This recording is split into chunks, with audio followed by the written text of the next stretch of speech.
Jonathan Gullis, the Conservative Party's resident ape, has been appointed deputy chairman of the party. He must be probably about the 52nd deputy chairman they have now. I've lost count. But he was on Sky News' politics hub with Sophie Ridge, and he made a complete tit of himself. But then I suppose it's not really hard. Although the full interview was actually quite nauseating to listen to, Sophie Ridge didn't stop him spouting a load of Conservative propaganda, but at one point she did actually pick him up about his own voting record. You see, Rwanda plan isn't going to work, and it's just an expensive waste of money. The Prime Minister knows this. He even tried to stop the funding when he was Chancellor, but now it's his flagship policy going into the election.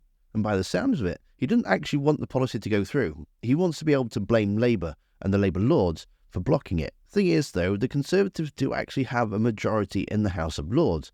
So if he really wanted to get it through, he could whip all the Lords to get into the chamber and vote it through. Problem is, though, there are actually some Conservative Lords that don't actually like the policy and they care about the rule of law, and they're not happy that the government have put this on them without a mandate. So the Tory line at the moment is to blame the Labour Lords blocking it, and Jonathan Gullis, being the loyal lapdog that he is, started off spouting those lines, just like he'd been told to do so. Only it was actually pointed out he didn't vote for it himself. And then he gets a little bit flustered. A record number of migrants across the Channel in small boats this year. New figures today show. Does this government have a grip on the UK border? 36% reduction in small boat numbers arrivals over the entire course of 2023 compared to the 2022 year as well.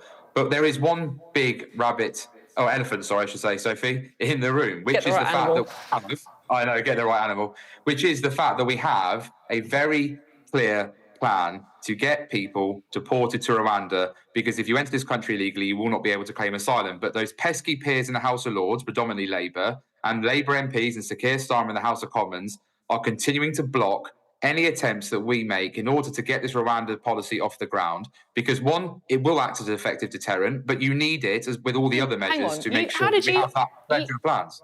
You abstained in the Rwanda vote, didn't you? Well, actually, I voted in favour of the Nationality and Borders Act and voted for the Illegal Migration Act. And with the Rwanda bill, what I made very clear was that I wanted to see the bill pass. So I didn't block or deter it at any point. But you suggested some amendments. Well, I suggested amendments, Sophie, and obviously that's a matter of public record. Did you abstain or not on the Rwanda bill? Sophie, that's a matter of public record. I did choose to abstain on that particular bill. No, you're one of the pesky. You can't blame the pesky Labour peers. You didn't vote for it either. Sophie, I can actually, Sophie, because at the end of the day, I haven't voted like Labour have over 90 times to block the Rwanda scheme from being able to take place. You abstained on it. You didn't vote for it. You can't think it was that great. You didn't vote for it. Sophie, there's a very clear difference here between saying that you want something to work, you believe in Rwanda, as I do, and I want Rwanda to work, as I do. Why didn't you vote for it? The Prime Minister does. But obviously I had, with that particular bill, a couple of amendments that I wanted to see be adopted. They weren't adopted. I was true to my word that I said that I was going to not block the bill, unlike the Labour Party that continue to block it every turn, every corner. And I continue to believe that Rwanda will be the effective deterrent alongside the measures that we've already done, which is obviously making sure we get France stopping the boats from taking off and making sure we get returns deals with countries like Albania, which has seen a 93% reduction in Albanian arrivals coming here illegally. The Labour Party, what do they want to do, Sophie? They want to join an EU quota sharing scheme, which would potentially see over 100,000 illegal migrants come to the UK, on top of the ones that are already arriving illegally. Keir Starmer is Mr. Free Movement, let's not forget. So I won't be taking any lectures from the Labour Party. Did you get it right the first time when you decided not to vote for the Rwanda bill, the Rwanda legislation, because you knew it wouldn't be a great deterrent? And look at it, it isn't a great deterrent. We've had record numbers of people crossing the Channel in small dinghies.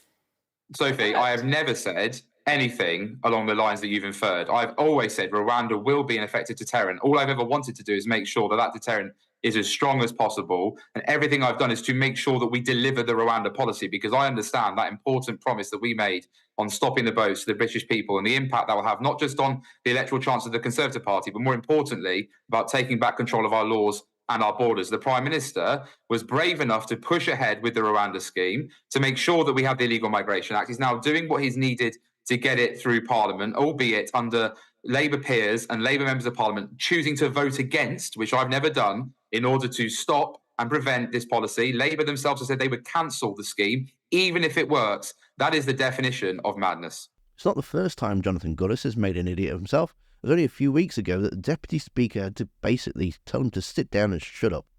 And if you want to see that, then you'll need to click the video that's on the screen now. Thanks for watching, don't forget to hit the like button, and I'll see you next time.